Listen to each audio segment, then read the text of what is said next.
오늘은요, 금리가 오르면은 부동산은 오른다. 금리가 오르면 부동산은 오른다라는 제목으로 전종철, 전혜림이 지은 문재인 정부의 부동산 시장 전망 이 책을 리뷰해 보도록 하겠습니다. 이게 책 표지고요. 여기 표 그림 뭐 있고 부제가 기술적 분석과 부동산 위기의 12단계 진행 가설로 본 이렇게 써 있고요. 그다음 제목은 문재인 정부의 부동산 시장 전망 이렇게 돼 있고 전종철, 전혜림 지음 되어 있고요. 내용을 보면은요, 제가 제목을 잡았어요. 부동산 상승은 지속된다. 부동산을 이제 어떻게 보느냐 이렇게 얘기하면 뭐 단기적으로 보고 장기적으로 보고 대세 상승, 대세 하락 이렇게 보죠. 근데 일부에서는 극히 일부에서는 반토막 된다 이렇게 하죠. 아주 극단적인 주장이죠. 반토막 주장. 가장 심한 주장이 반토막 주장. 그 다음에 심한 주장은 뭐냐? 대세 하락. 대세 하락. 대세 하락된다.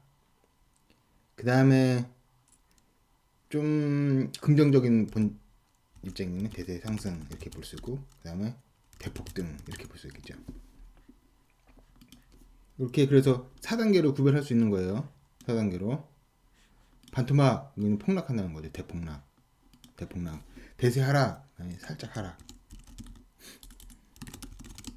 대세 상승, 대세 상승. 그 다음에 상승한다고 좀 상승한다고 보는 거. 대폭등은 완전히 엄청나게 폭등해 버린다는 거.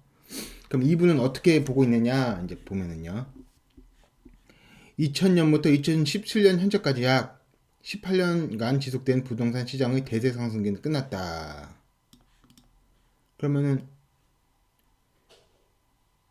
대세 상승은 끝났으니까 좀 부정적으로 보는 거죠? 이쪽이죠, 이쪽. 두 개 중에 어느 쪽 여기서 좀 변주되는 그런 계산을 갖고 계시겠죠?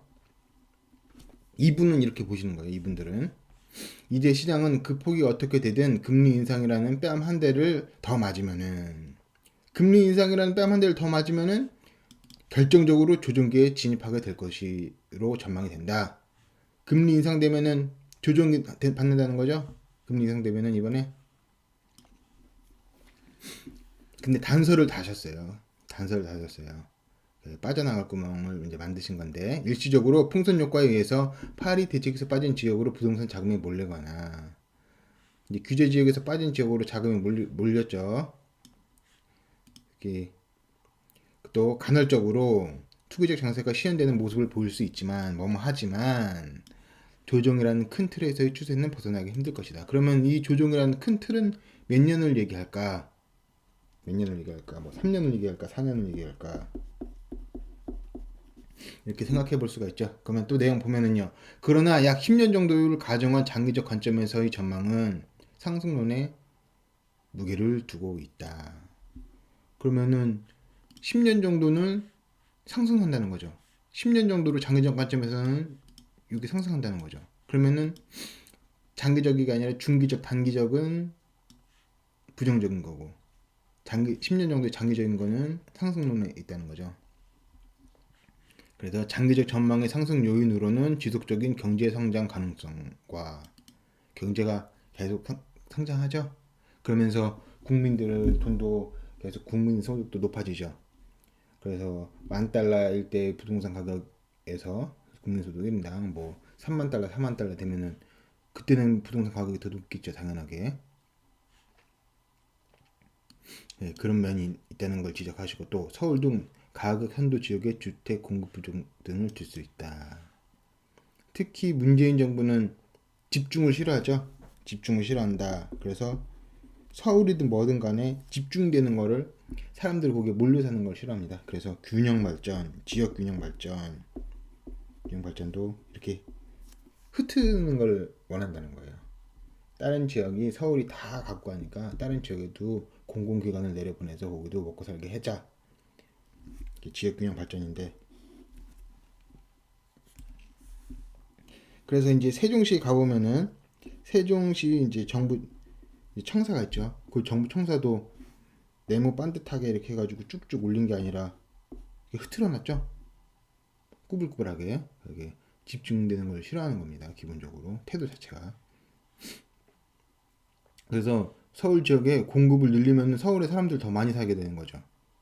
그래서 공급을 이제 안 들리는 거예요. 근데 사람들은 서울로 가고 싶죠. 그래서 서울 가격이 오르는 거예요. 그 딜레마가 있는 겁니다. 그리고 또 보면요.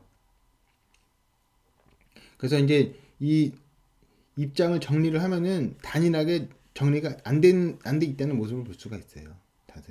단일한 태도가 없다. 10년 정도에서는 상승을 하는데 중단기에서는 하락을 한다. 빠지기까지 한다. 이렇게 얘기를 하셨어요. 빠지기까지 하신다. 그렇지만 이제 장기적으로는 상승한다. 이렇게 얘기를 하셨는데 또 뒤에서 또 모순되는 말을 또 하세요. 실증적으로 금리가 오르면 부동산은 오른다. 이렇게 제가 소지 제목을 잡았어요. 이제 데이터를 갖고 와서 이제 말씀을 하시는 거예요. 금리 변동과 부동산 가격은 반비례하여 움직이는 것이 맞지만은 실무적으로는 그러지 않을 수가 있다. 금리가 오르면 사람들이 이제 이자 부담이 많아지면서 부동산 가격은 떨어진다. 이렇게 생각하는 사람이 많죠. 그렇지만은 실무적으로 그러지 않을 수 있다. 이렇게 얘기하시죠. 오히려 그 반대로 금리와 주택 가격이 같은 방향으로 갈 수도 있는 것이다. 금리랑 주택 가격 계속 상승한다고? 그 뭐야? 이렇게 볼 수 있죠.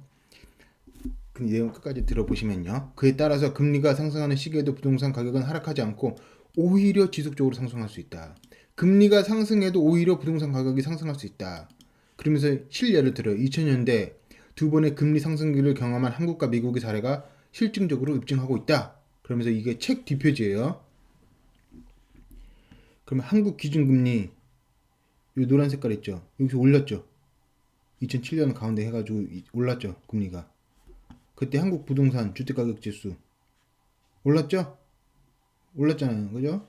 그리고 여기도 2010년 이후에 이 기간에도 금리 올랐는데 그때도 올랐고요. 이렇게 올랐죠. 그래서 정리가 안 돼 있어요. 어떻다. 금리가 오르면 부동산이 오르는 거야, 내리는 거야. 정리가 안 돼 있지만은 실질적으로 데이터가 이렇게 나와 있잖아요. 금리가 올랐는데 부동산은 계속 올랐잖아요. 그죠? 그러면은 금리 변동과 부동산 가격은 반비례해 움직이는 게 맞아요, 틀려요? 틀리죠? 자신들의 자료로 반박을 하고 있는 거죠, 자기 내용을. 자기 자료에서는 금리가 오르면은 부동산이 오른다고 해놓고 반비례 관계가 맞다, 이렇게 얘기를 했잖아요. 그렇죠? 그러니까 자동적으로 모순이죠. 그리고 또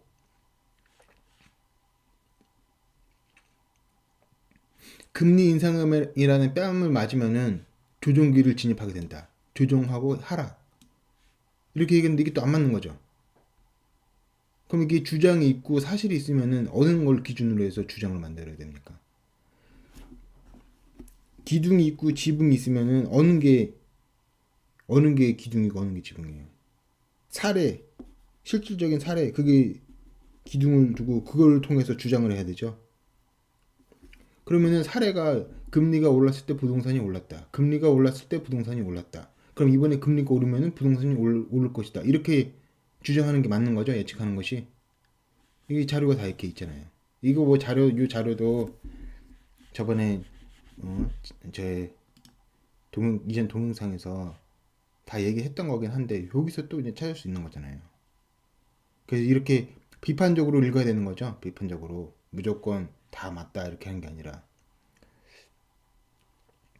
그렇지만 이 부분 이 저자들이 그래도 이제 얘기를 하셨어요. 10년 정도의 가정한 장기적 관점에서는 상승론 이렇게 얘기를 하셨어요. 그러니까 이 분도 10년 텀의 장기적 관점에서는 결국 오른다라고 얘기하고 계시죠. 이분조차도 이런 분들조차도 내 부동산 반토막 이런 이야기는 정말 극단적인 주장이죠.